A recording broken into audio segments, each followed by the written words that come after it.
Wild West TV.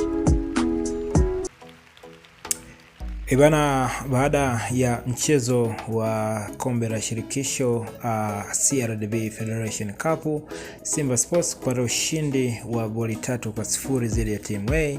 Sakata kubwa jingine ambalo limeibuka ni sakata la mashabiki kuonekana katika uwanja, huko sababu zikiwa ni nyingi.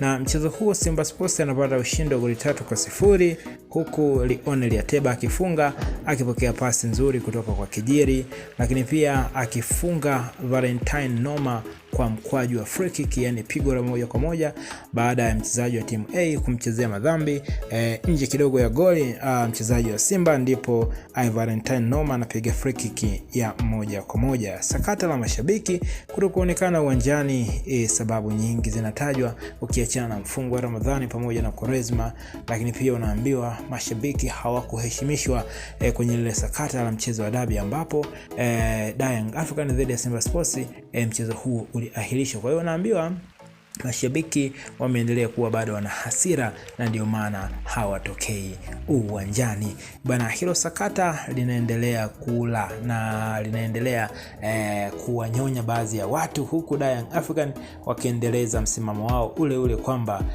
msimamo wao wanazitaka alama 3 ambazo Simba Sports ya kufika uwanjani, lakini pia msimamo wao wengine kwamba hawana imani na uongozi wa bodi ya ligi unaoongozwa na mwenyekiti Steven Mkuto pamoja na katibu wake Almasi Kasongo.